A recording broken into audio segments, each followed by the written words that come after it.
मी मठीतून बाहेर पडलो. माडाखालच्या पलीकडच्या पेरूच्या झाडावरती राघूंचा थवा बसला होता. पेरू पिकले होते. वास येत होता पक्क्या पेरूंचा. जाईजुईच्या वेलींवरचे कळे दुधावरच्या साईसारखे पानापानातून फुलून पसरणार होते. देवकेळची बागच्या बाग उभी होती. एक नाचऱ्या डोळ्यांची खार फणसाच्या झाडावरती चढली. त्या डोळ्यांमध्ये मला भास झाला होता मंजुळचा.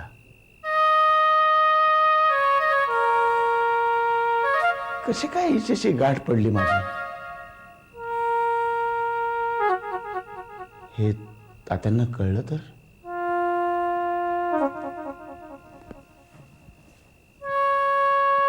अक्काच्या कानावर गेलं तर? आणि त्यात तू मला बोलवून ठेवलं होतंस घर बघायला. सगळाच गोंधळ सुरू होता डोक्यात. मंजुळ,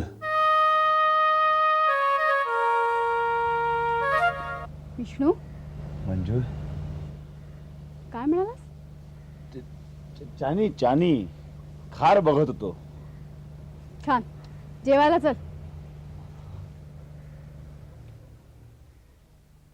मला जाताना म्हणला होतास रानावनातून भटकायचंय, नदीच्या भरलेल्या पात्रात यथेच्छ डुंबायचंय, इथलं घर अन घर, पशुपक्षी सगळं पुन्हा एकदा अनुभवायचंय, पाहायचंय.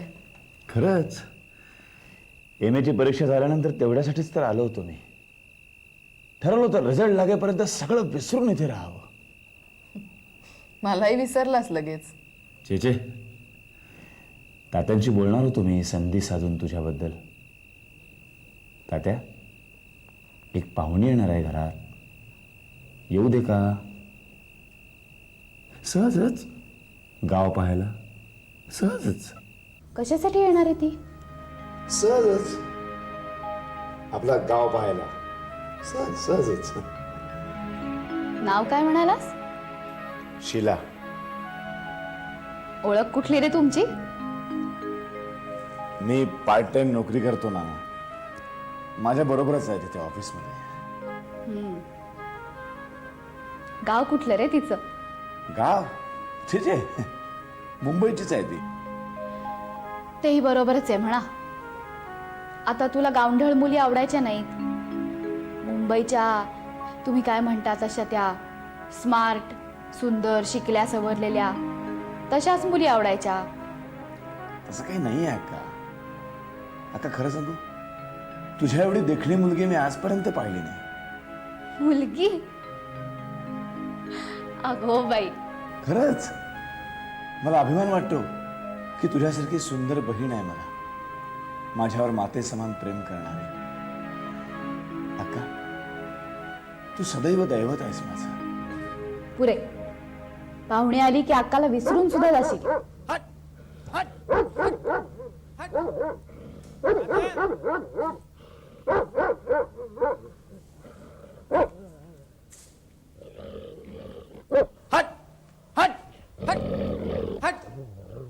तात्या, तात्या,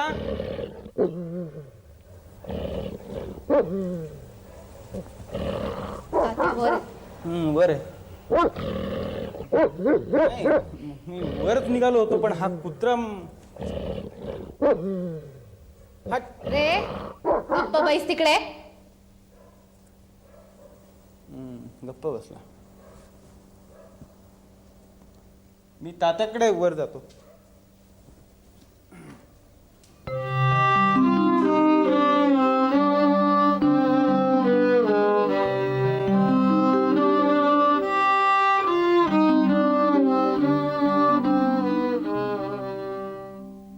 अक्का, कोण गृहस्थ? मास्तर आहेत, नवीनच आलेत आपल्या शाळेत. विष्णू, काय? तात्यांशी सावधपणाने बोलो, नाहीतर उगाच भांडण उभं करशील. त्यांनाही वाईट वाटून चालायचं नाही. सावधपणाने बोल. म्हणजे काय सावधपणाने बोलू अक्का? अक्का, अगं तात्या, अक्का, हे अक्का, तात्यांशी सावधपणाने काय बोलू?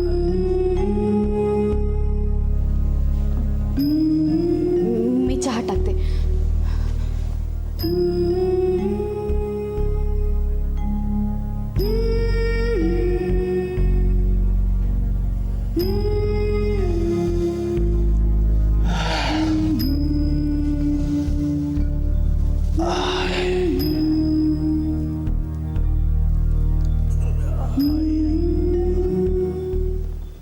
आता मी म्हणजे राहण्याची व्यवस्था आहे माझी, पण इथे जागा मिळाली तर चालेल.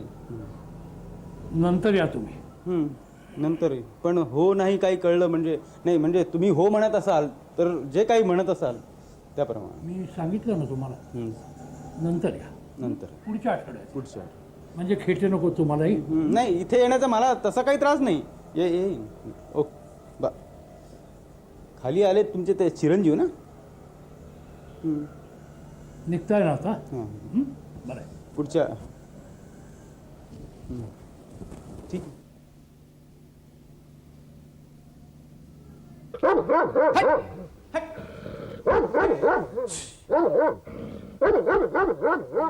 तुम्ही मास्तर आहे इथल्या शाळेमध्ये. बसा. बसा.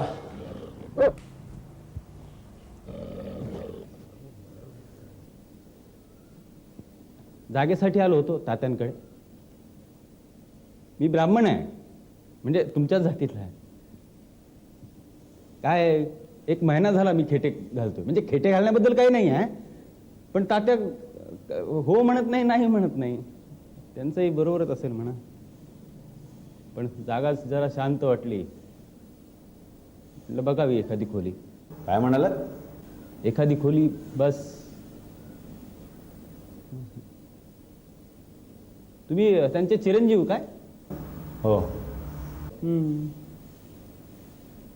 बघा त्यांना विचारू झालं तर. कोणाला? तात्यांना. कशाबद्दल? जागेबद्दल. म्हणजे काय आहे, माहितीच्या एखाद्या मातब्बर घरात राहिलं ना, म्हणजे इथल्या विद्यार्थ्यांवर त्यांच्या पालकांवर जरा वजन पडतं. मी असा किरकोळ पण तात्यांना फारसं पटलेलं दिसत नाही. ठीक आहे, विचारून बघा. हे बघा मास्तर. काय? नाही, काही नाही. तात्यांचे व्यवहार तात्याच पाहतात अजूनपर्यंत. तात्या पाहतात. त्यामध्ये ढवळाढवळ केलेली त्यांना आवडत नाही. नाही आवडत. आणि मी काय 8-15 दिवसच राहणार आहे हो इथे. त्यामुळे जागेचं जे काही ठरवायचं असेल ते तात्याच ठरवतील. तात्या ठरव.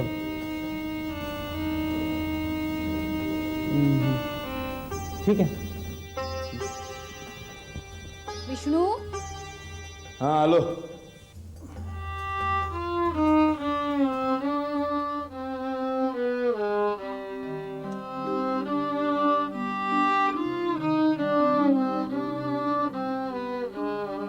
हा मास्तर, घ्या चहा.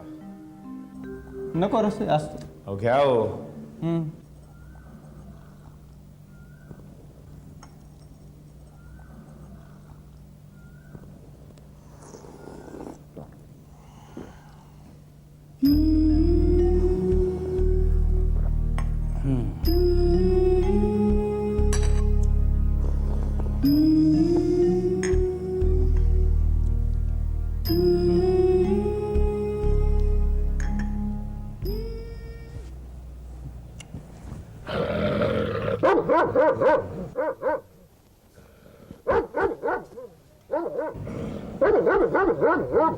हा सुद्धा मला पाहून घेत नाही बघा. किरकोळपणा जनावरांना सुद्धा सहन होत नाही. मला बघितलं की पिसळूनच उठतो. हे गप, हे गप. बाबूल, गप्प राहा बघू.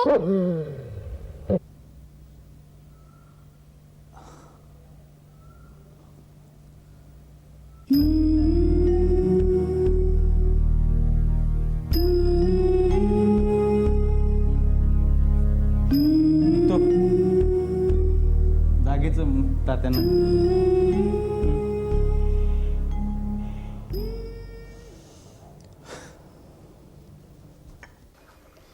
ही माणसं जरा धीड बनली असती तर. नाही म्हटलं, ही माणसं जरा धीड बनली असती तर. आता हे मास्तर. अरे त्या कुत्र्यानी त्यांच्याशी वैर धरलाय. त्यांना म्हणे आमच्या घरात जागा हवी. तात्या कबूल करतीलच कसे? पण येतात. माणसानी एवढं निलाज्र असू नये, नाही रे? नाहीतर काय. बरं ते जाऊ दे. तात्यांच्या खोलीत गेला नाहीस? मन नाही घेत, जरा पडावं म्हणतो. विसरलोच अक्का, तू थांब, मी आलोच.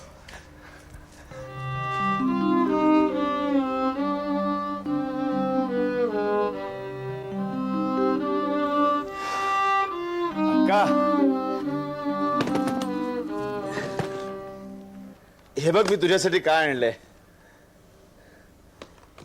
साडी. अरे वा, बघू. हे काय? नाही, फार नखरेल नाहीये, पण या अशा काठाची साडी मला कशासाठी? म्हातारी होत नाही म्हणून तरुण राहिलीये. चुकलं अक्का, क्षमा कर ना. नाही रे, तुझं काय चुकलं? देह नटवला तर दिसेल बरा. मला काय दिसत नाही आरशात मी कशी येते? केशरी काठाची साडी नेसले तर अधिक सुंदर दिसेल. उपयोग काय त्याचा? अक्का, चल रे वेडा कुठला. एवढा वाढलास पण अजून डोळे भरतोस.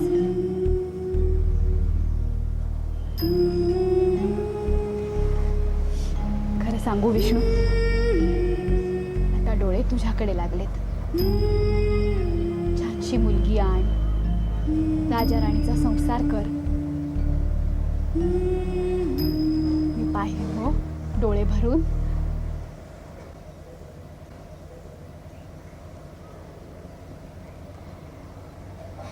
विधवापणाचं सुद्धा एक खडतर व्रत असते.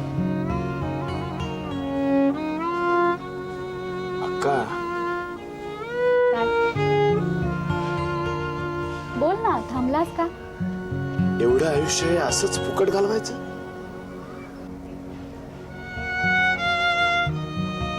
मग करायचं काय त्या आयुष्याचं? या देहाचा काय एखादा दागिना होणार आहे? मला नाही पटत ते. अक्का, अगं जग बदललंय. माणूस चंद्रावरती गेलाय. तुझे विधवा होणं, आयुष्यभर तसंच राहणं, त्यापेक्षा तू. विष्णू,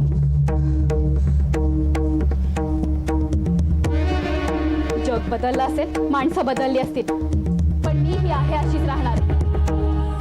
फार शहाणा झालास की काय? मला नाही बदलता येणार. तुला तर काही माझी अडचण होत नाही ना?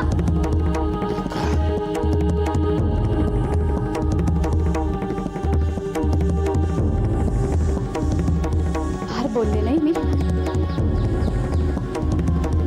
भानच राहत नाही रे. अरे हे काय? वेडा बिडा आहेस की काय? विष्णू, अरे मी काही देव नव्हे. वाईट विचार येतात माझ्याही मनात. अक्का, माफ कर, पण त्या बाबतीत पुन्हा नाही विचार.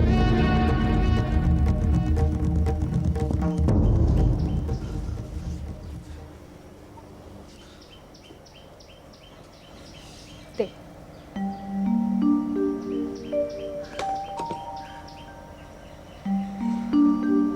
अरे तात्यानं धोतर जोडी नाही आणलीस? आणली तर ही काय धोतर जोडी आणि या चंदनी उदबत्त्या. अरे वा, मग दे त्यांना आणि बोल हो त्यांच्याशी. आताच जातो.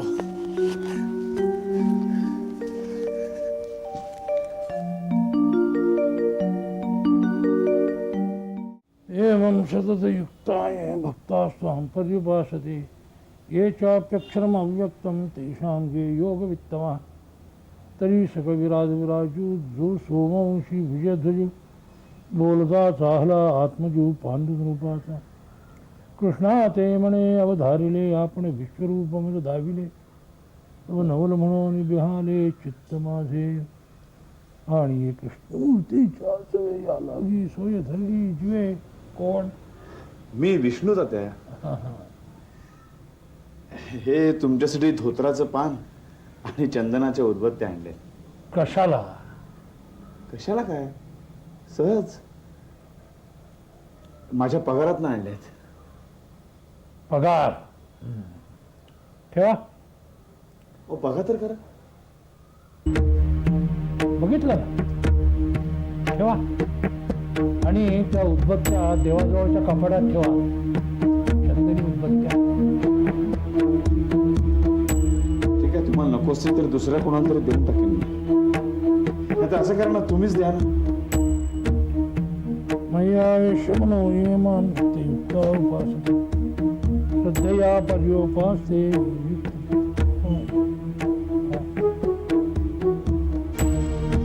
खरंच सांगतो, अगदी लहानपणापासून एक गोष्ट कधीच जाणू शकलो नाही की माझे हे वडील इतरांशी जेवढ्या दिलखुलासपणे वागायचे तेवढे माझ्याशी कधीच वागले नाही. खरं तर एकुलता एक मुलगा मी त्यांचा, पण माझ्या बहिणीवर त्यांचा जेवढा जीव होता ना तेवढा माझ्यावर नाहीच तर काय. कॉलेजच्या परीक्षा धडाधड चांगल्या तऱ्हेनं पास होत गेलो मी, पण त्यांनी माझं कधीही तोंड भरून कौतुक केलं नाही. अक्का मात्र नेहमी सांगायची की विष्णू, अरे तात्या तुझ्यावर किती माया करतात हे तुला कळतच नाही. मी मात्र नुसता होंकार द्यायचो आणि विषय बदलायचो. खरं तर तुझ्याबद्दलच विचारायला गेलो होतो मी, पण ते राहिलं दूरच. एक दिवस दुपारी आंब्याच्या सावलीला पडलो होतो.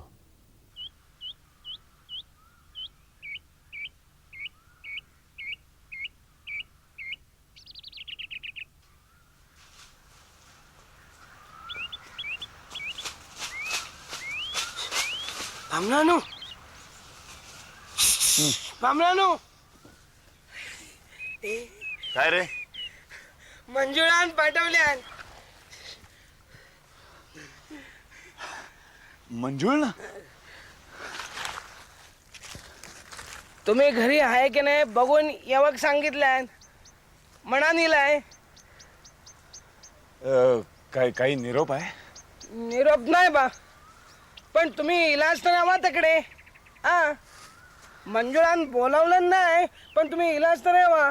हा बामणानो, एक पांढरी बिडी आहे नाही. मुंबईत राहून काय उपयोग.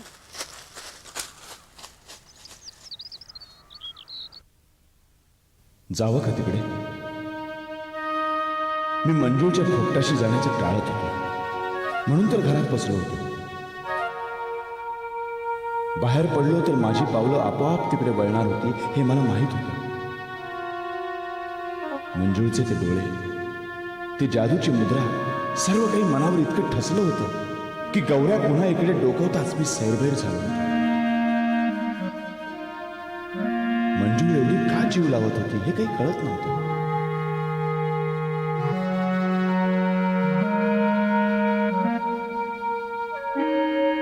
कदाचित तिला त्या खोपटाच्या धुळकट वातावरणापासून सुटायचंही असेल किंवा काही पूर्वजन्मीचे संकेतही असतील, पण मला त्या क्षणी तिकडे जाण्याची प्रचंड ओढ लागली.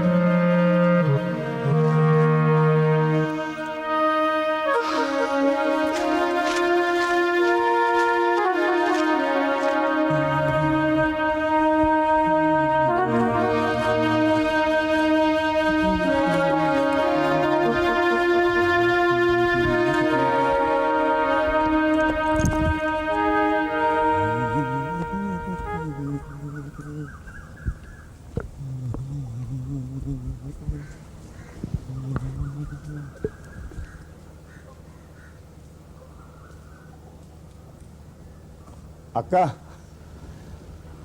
मी जरा गावात जाऊन येतो. यावेळी इतक्या उन्हाचा कशासाठी? काय सहज. गौऱ्या कशासाठी आला होता? गौऱ्या काही नाही, सहज आला होता. विष्णू, ही मंजुळ कोण रे?